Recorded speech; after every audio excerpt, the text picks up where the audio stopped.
Mastering English phrasal verbs is the best way to increase your vocabulary and become a fluent English speaker. And phrasal verbs are used in everyday English conversation. So if you want to know English that you will use immediately when you start speaking, watch today's lesson and study these 20 phrasal verbs with me. Let's get started. It's important to come up with a plan for studying English every day. When you're learning a language, you have to keep that language in your head every day. Did you hear that phrasal verb, to come up with? When you come up with something, you think of a plan or you think of an idea. Sometimes when you're taking a test and it asks you to write an answer down, it's really hard to come up with something quickly. On the spot is an idiom as well that means to come up with immediately. So when you come up with something, you think of it. Another way we use this phrasal verb is to say that we're producing something that somebody wants. So if somebody is asking you for money and you go in your house and you try to find all the money that you can get, you can say, "I'm sorry, I could only come up with a few dollars. I only have a few dollars in my house." Coming up with the money is to gather the money and give it to someone. Sometimes if my family is hungry and I need to cook something for them, I can say, "I have to come up with a good lunch idea," or "This is the best I could come up with for lunch today." So it's the best I could think of, but it's also the best I can make. So to come up with either means that you are producing something and making it, or you are thinking of it in your head. Another very advanced use of this phrasal verb, to come up with, is to grow up with something. So you can say, "I came up with SpongeBob SquarePants." So if you're coming up with it, it means that you either watched it a lot as a child, you ate it a lot as a child, or you used it a lot as a child. I came up with Dr. Seuss books. That means I read Dr. Seuss books a lot when I was a child. The next phrasal verb in this lesson is extremely similar in sounding to come up with. It's to come down with. To come down with something means you are coming down with a specific illness.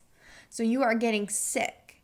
I hope you don't come down with a cold. Another very common phrase that this phrasal verb is used with is to say, "I hope I don't come down with something." This means I hope I don't get sick with any sort of illness. Come out of. This phrasal verb has 3 different uses, so pay attention. It's very useful. A really common thing to say if you have a bad experience is to say, "Nothing good came out of this situation." So maybe if your family goes to a restaurant and everybody gets sick from the food, you guys had an argument at the restaurant, the food was bad, you could say, "Oh, nothing good came out of that restaurant." So when you come out of something, you can use this in a way that's saying you come out of the experience of something. So like I said, this phrasal verb is used really commonly to say nothing good came of this, or at least something good came of this. So you're saying the result of something. If you are using this phrasal verb to say the experience of something, you can say, "I'm glad I came out of this alive." Or if you study abroad, you can say, "I came out of this experience a better English speaker." Or if you go to another country, let's say you go to Italy, you could say, "I came out of Italy a much better Italian speaker." So you come out of an experience and you are different. You may have heard the idiom "to come out of the blue." The blue is just a mysterious place that we use in this idiom. It's not a real place, but we say this when someone seems to have come out of nowhere, or we haven't heard from them in a very long time. So to come out of means to come from somewhere that we can't see, or to come and visit after not visiting for a long time. You can also just simply use this to say like someone's coming out of their house or coming out of your room. You can say, "I'm so glad that you've come out of your room today." "I'm so glad that you came out of the house." This means that you went into public and maybe you had a fun experience with someone. Let's get around to learning the next phrasal verb in today's English lesson. The phrasal verb is to get around to. If you get around to something, you do something or you deal with something.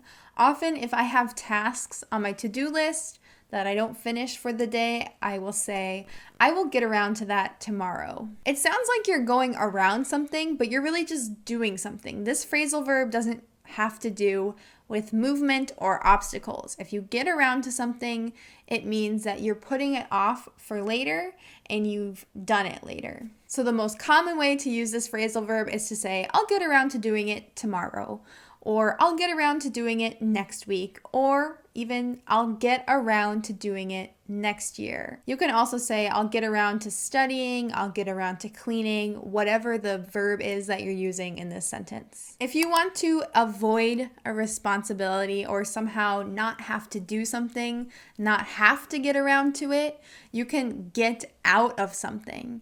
If you get out of something, you are released of a responsibility or an obligation that you've had. For instance, the other night I made dinner and there was some dishes sitting next to the sink, and my husband said, I'll do these, and I was so happy to get out of doing the dishes. This means I was very happy to not have to do the responsibility. So if you get out of something, it can mean you are avoiding the responsibility or the task. A second way this phrasal verb is used to get out of is to get out of a habit. So I've gotten out of the habit of exercising every day. This is just an example. I've been good at exercising every day currently. But if you get out of a habit, it means you stop doing it and you've worked to stop doing it. Or it can be negative. You can say, I've got out of the habit of reading every day. Reading is a good habit, so this would be a negative use of it. Or you could say, I've gotten out of the habit of smoking. I'm so excited. If you've quit smoking, it's a good thing, so you've gotten out of the habit. And a slightly different use of this phrasal verb rather than getting out of a habit is to get out of a club or get out of a school or get out of a job. You could say something like, I've gotten out of the business of cars, or I've gotten out of the restaurant business. This means that you have stopped being involved with that. And maybe you are starting a new career if you say this. When you were a kid, did you ever do something that you thought you might get in trouble for, but you were so sneaky or you were so good at keeping a secret that you got away with it? This is the phrasal verb to get away with. If you get away with something, you are escaping punishment or you're escaping the blame, and nobody is going to catch you doing whatever you have done. So often children might eat a cookie or they might eat something like a dessert or a sweet, and the mom says, where's the cookies? Where's the desserts? And if a child were to blame the family pet, maybe a dog or a cat, for eating it, they would get away with the crime. They would not have a punishment because everyone would think the dog just ate the cookies or whatever it is. So if you get away with something, you can avoid the punishment or avoid the blame. If you get away with something, you avoid the punishment or you avoid the blame for it. Sometimes if you're doing something that you just don't enjoy, you just have to get through with it. Get through with it means you have to just finish it. So this phrasal verb, again, can just be used to say that you're finishing something. Oh, I got through with my homework already, or I have to just get through this test and then I'll be done with the class. This means you have something to finish. Or you can say, get through with it already. This is a phrase that someone who is very impatient would use to say, just finish it already. To get through with something is to finish something. For most people, when someone goes back on their promise, it's a huge pet peeve. People dislike someone who does not keep a promise or goes back on a promise. So to go back on something is to reverse what you have said or to fail to keep a promise. A common phrase this phrasal verb is used with in English is to go back on your word. Your word is what you say you will do. It's your promise. If you go back on it, it means you do not keep your promise, or maybe you do something that voids the promise that you made. So recently I told my son if he picked up his toys, he could have a candy, and he cleaned up his toys.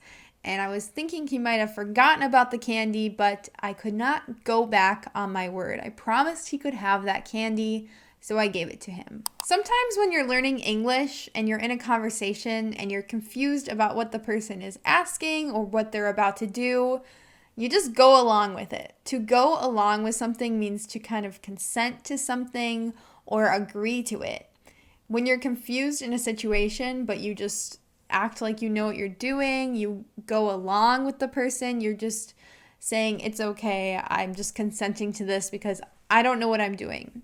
This phrasal verb can also just mean that you're agreeing to something and you do understand the situation. So you could agree to go along with a plan as long as somebody does a favor for you.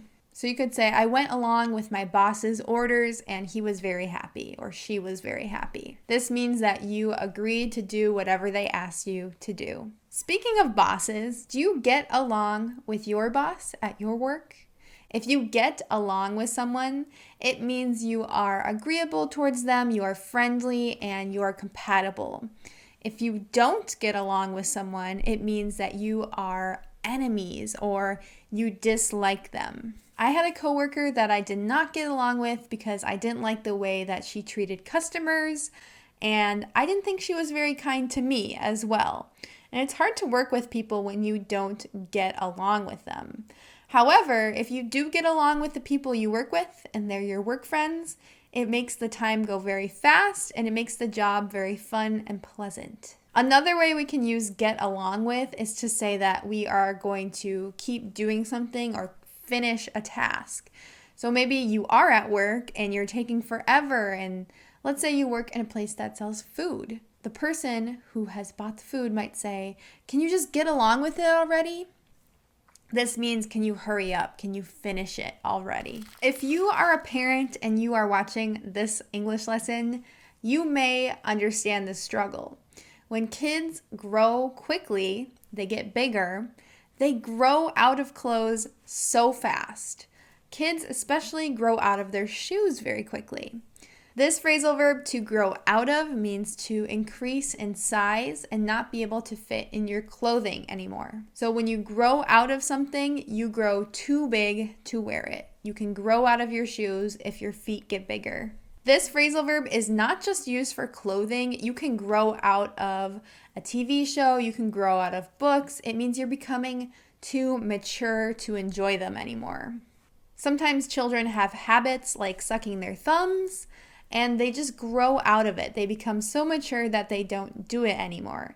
And sometimes they don't grow out of it as quickly as we would like them to.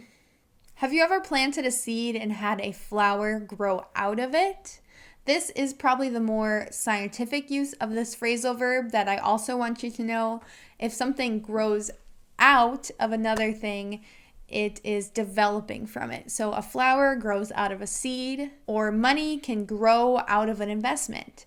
If you invest in a company and you make more money, your money has grown out of that investment. I just wanted to point out this use of the phrasal verb as well because it's very advanced, but it is important to know. The opposite of growing out of a shirt or growing out of shoes is to grow into something. If you have clothing or shoes that are too big, then you need to grow into them. You need to get bigger. I often do buy clothing like shirts and pants for my children that are just a little bit too big so that they can grow into them and wear them longer. Because otherwise they grow out of their clothing so quickly. Just like the phrasal verb to grow out of can be used to talk about becoming too mature for things. To grow into something, you can be becoming more mature and becoming smarter if you're growing up as a child, and you grow into liking something. A flower grows out of a seed, and a seed grows into a flower. These two sentences mean the exact same thing, but these phrasal verbs, grow out of and grow into, are a little bit tricky in this way. I swear, kids these days are getting healthier, they're eating healthier food than what we grew up on. If you grow up on something, it means that you ate it a lot as a child or you watched it a lot as a child. Maybe if you like the show Blue's Clues, you grew up on it. It means that you consumed it a lot as a child and that it influenced your personality or it influenced your development. So you can say, I grew up on mac and cheese. This means that you ate a ton of mac and cheese as a child, and through your adolescence, you kept eating it, and it's what you ate. To take out on. This phrasal verb has two very different meanings, in my opinion. The first use is to say that you are taking someone out on a date. You are taking them to a nice place. You are taking them on a fancy date. If you take a child out on a field trip, it means you're taking them out of the school building to experience something educational. A very different use of this phrasal verb is to say you're taking your anger out on someone. This means that you are acting very unpleasant and very rude to them because you feel so angry and upset, and even though it's not your fault, you are just angry and you're being rude to them. When I'm in a bad mood, I try not to take it out on anyone, especially if it's not their fault. I try not to take out my frustrations on people that work at stores or restaurants because, again, it's not their fault and you should not be rude to people and take out your negative emotions on them. Many people are very prideful and they don't like to take offers for help, but sometimes, especially if you are injured or sick and somebody offers to help or somebody offers to bring you a meal, you should take them up on it. So to take somebody up is to accept an offer, and it's usually an offer out of kindness. If someone says, I would love to drive you to work tomorrow, and you say, no, that's okay, I can take the bus.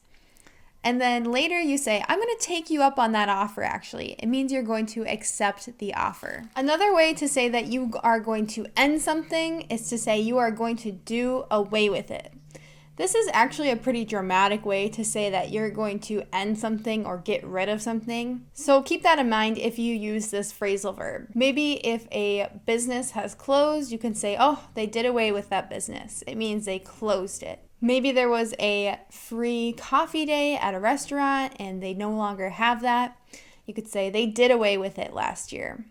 It means they got rid of it. If something is going to do someone good, it means it is going to benefit them. You can say something like, a haircut would do you good. This means it would benefit you. It would make you look better. Or you could say, a nice home-cooked meal would do me good right now. This means that it would benefit you. It would make you feel really nice, really happy, really good to have that. A phrase that's really similar to this one is to do well for someone or to do well by someone.